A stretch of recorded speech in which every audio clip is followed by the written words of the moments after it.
compartirías con otros de tu pan? Según la leyenda, el rey Arturo se encuentra en la isla mítica de Avalon, esperando regresar para rescatar a Gran Bretaña en su momento de mayor necesidad. Un día, el más oscuro de todos, aparecerá el futuro y definitivo rey de Gran Bretaña.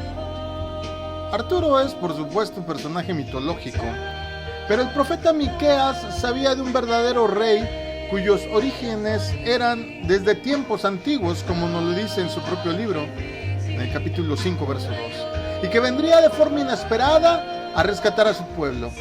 Miqueas, contemporáneo de Isaías, habló la palabra de Dios a Israel en tiempos de gran peligro, debido al pecado de Samaria, el reino del norte de Israel, y de Judá, el reino del sur. Los israelitas sufrían un ataque devastador. El poderoso imperio asirio llegaría y conquistaría al pueblo de Dios. Samaria quedaría, como el propio Miqueas nos narra en el capítulo 1, verso 6 de su libro, como un montón de ruinas en el campo. Y el desastre incluso llegaría hasta la puerta de Jerusalén. Gran parte de la culpa recaía sobre los líderes de Israel. Estos gobernantes, lejos de proteger y proveer para su pueblo, estaban matando y devorando como caníbales.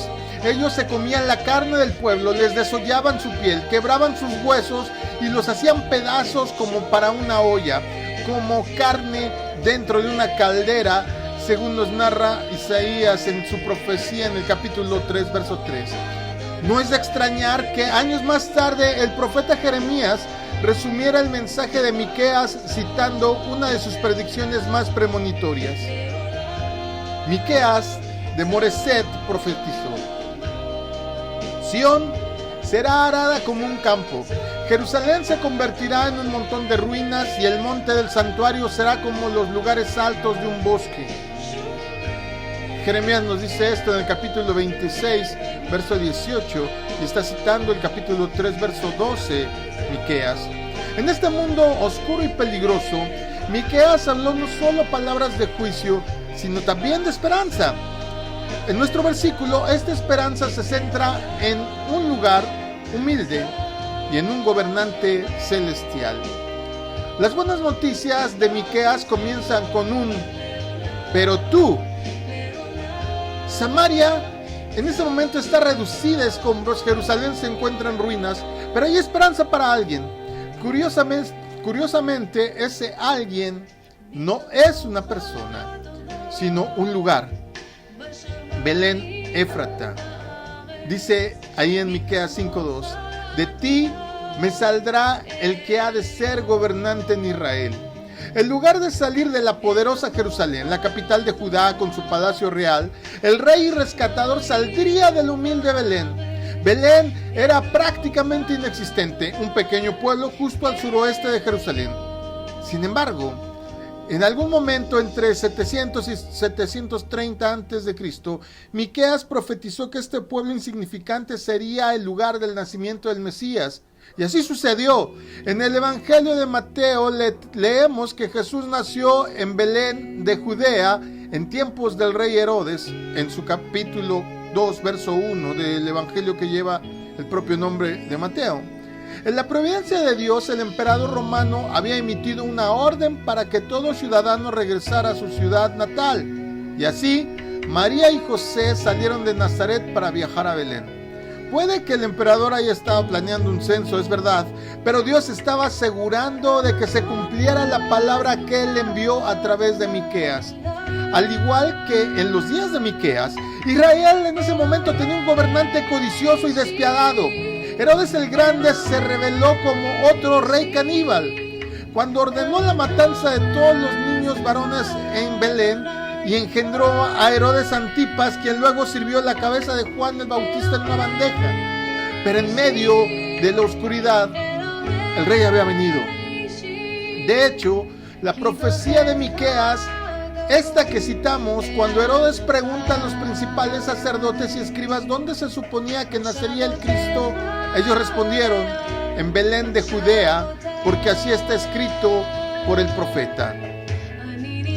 Pero Miqueas no solo dice más que solo el lugar de nacimiento de este gobernante. También nos enteramos de los orígenes de su familia. Este gobernante será uno cuyos orígenes, y cito, son desde tiempos antiguos, desde los días de la eternidad. ¿Qué nos está diciendo Miqueas sobre Cristo? Dado que la profecía está dirigida a Belén, por un lado es probable que esta sea una alusión al hijo más famoso de esa ciudad, es decir, al rey David, el padre fundador de la línea real de Israel. Este nació en Belén, muchos años antes que Miqueas. El futuro gobernante saldría de esta raíz. Jesús es descendiente de David, el rey de la antigüedad, es decir, tiene sangre antigua y real. Miqueas además nos está contando algo más. Los orígenes de Cristo son mucho más antiguos que David, que Abraham o que incluso la creación misma. El Salmo 74:12 nos dice que Dios es mi rey desde la antigüedad, usando la misma expresión que usa Miqueas para describir a Cristo. Miqueas insinúa que los orígenes de Jesús no solo son davídicos, sino divinos. Él es Dios, el Hijo, y al ser Dios no tiene principio, siempre ha existido. Así que lejos de los pasillos del poder, Jesucristo, descendiente de David a través de su padre adoptivo José, nació en Belén. Dios mismo vino a gobernar y a rescatar. Su apariencia no era impresionante, su lugar de nacimiento era desfavorable, pero Dios siempre obra de esta manera. Es a través del mensaje débil y necio de la cruz que tú y yo somos rescatados del pecado, una amenaza mucho mayor que los asirios de Miqueas. Y cuán apropiado es que Belén signifique casa de pan, un lugar de nacimiento apropiado para aquel que, en marcado contraste contra Herodes y los reyes caníbales de los días de Miqueas, vino a alimentar a su pueblo, el pan de vida, acostado en un pesebre, en un comedero, en la casa de pan. Adrian Rogers, el evangelista, dijo lo siguiente: un evangelista es un mendigo diciéndole a otro mendigo dónde encontrar pan. El pan es el evangelio de salvación. Y si tú conoces a Dios, yo te quiero hacer una pregunta hoy. ¿Estás compartiendo tu pan con otros?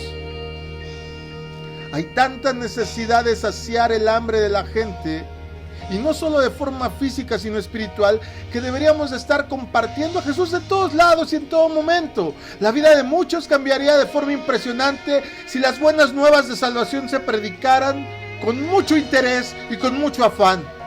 Jesús es el pan de vida y por medio de él tendremos vida eterna. Juan capítulo 6 verso 47 al 50 dice: de cierto os digo que el que cree en mí tiene vida eterna. Yo soy el pan de vida. Sus padres comieron el maná del desierto y murieron. Este es el pan que desciende del cielo para que el que de él come no muera.